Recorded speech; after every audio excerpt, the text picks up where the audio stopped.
Thank you, Mr. Chairman. Good afternoon, everybody.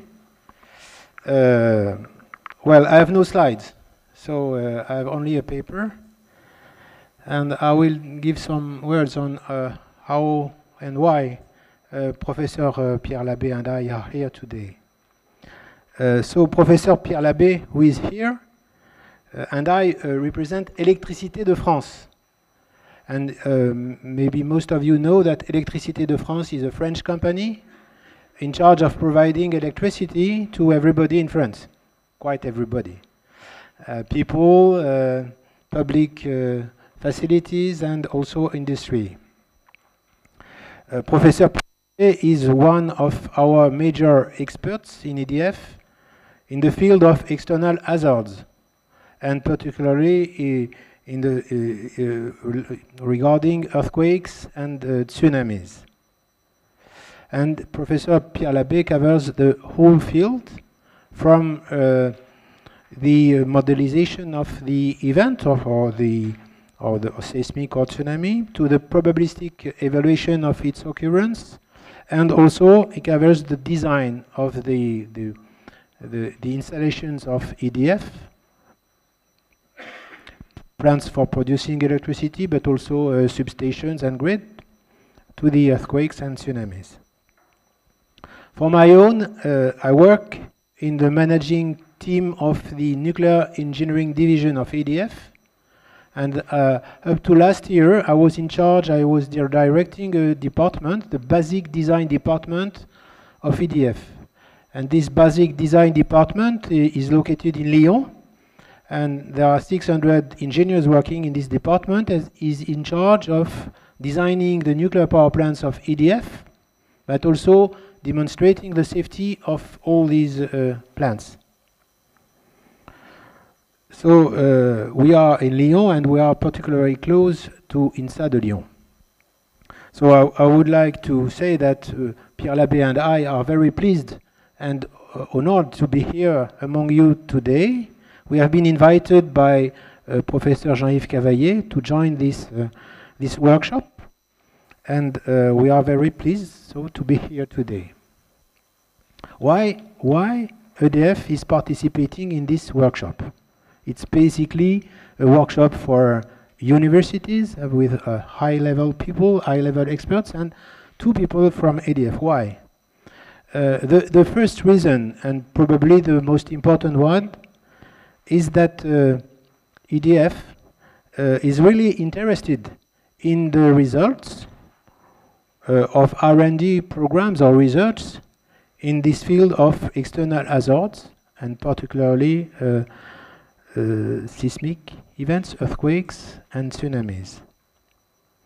We are interested in all kinds of hazards: tornadoes, hot or cold waves, floodings, whatever you want, but also earthquakes and tsunamis. Why? Because you probably know that EDF is the historical producer of electricity in France. We are also in charge of transporting and distributing, providing electricity to everybody.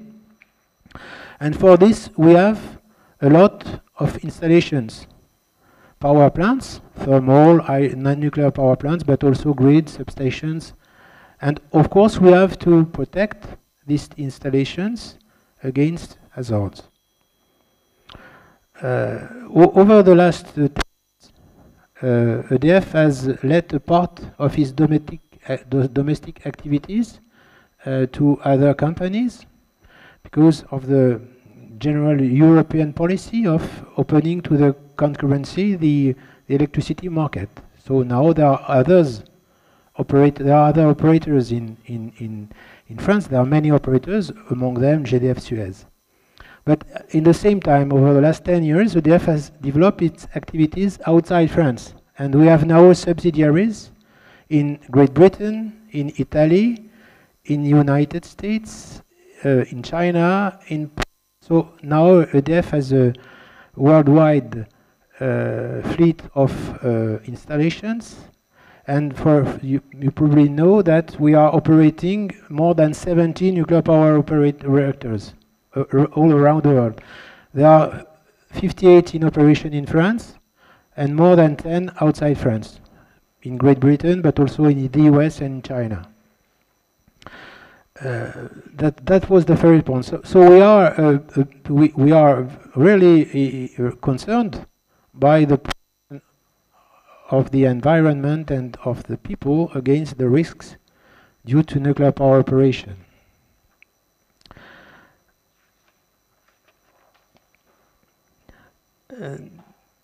Yes, to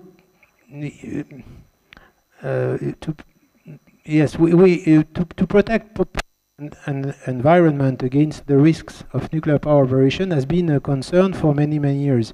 There's a French policy which says that we have to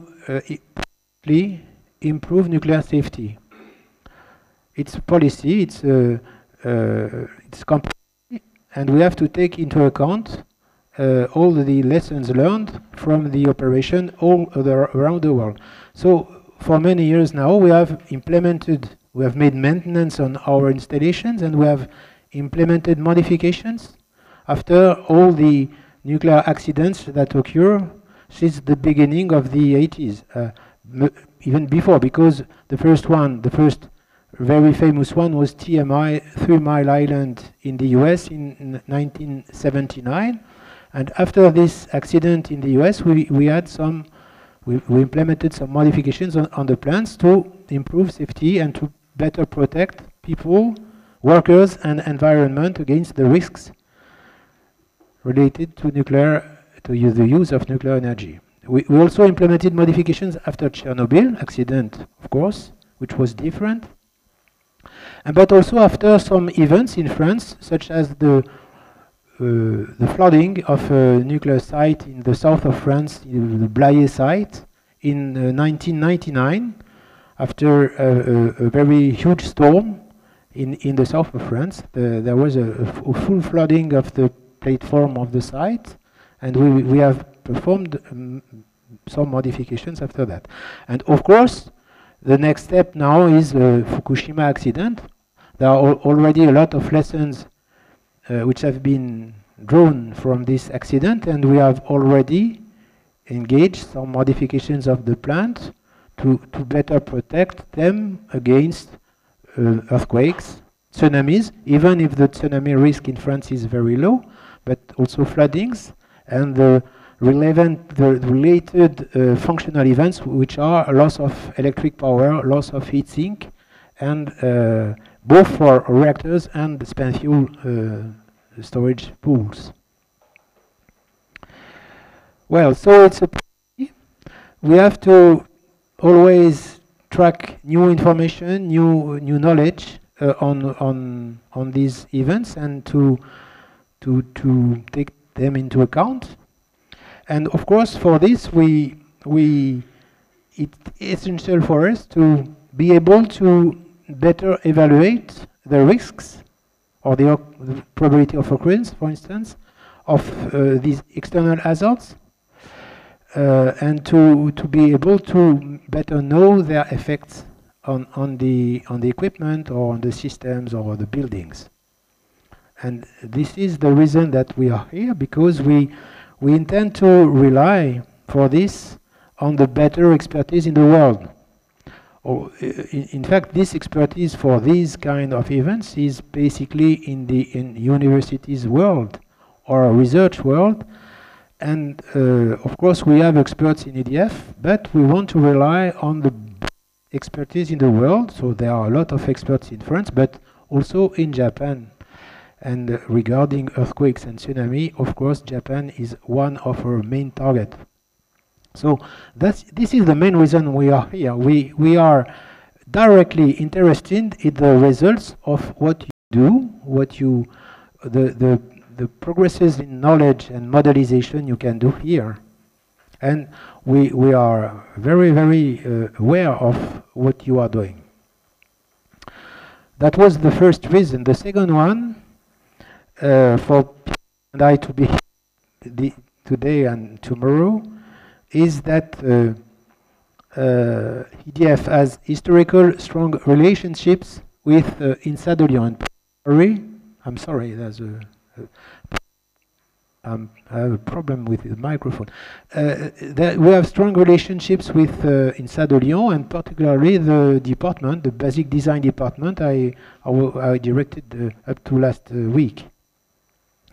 And so it was a pleasure and an honor for us to answer this invitation.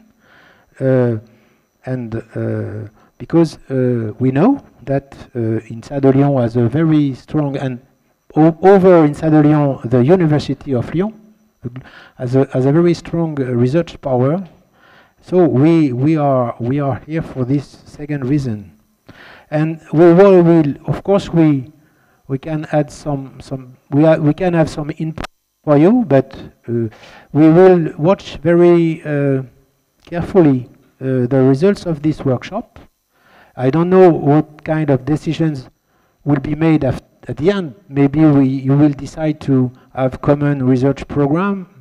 Maybe we will have a cooperation program. So just know that if there's one of these program is decided today or in the day after the workshop, EDF is interested in being a stakeholder, not from a scientific point of view, but as maybe a user and also maybe a founder, if necessary, to have the access to the results. So thank you for your attention, and if you have any question, I will try to answer them.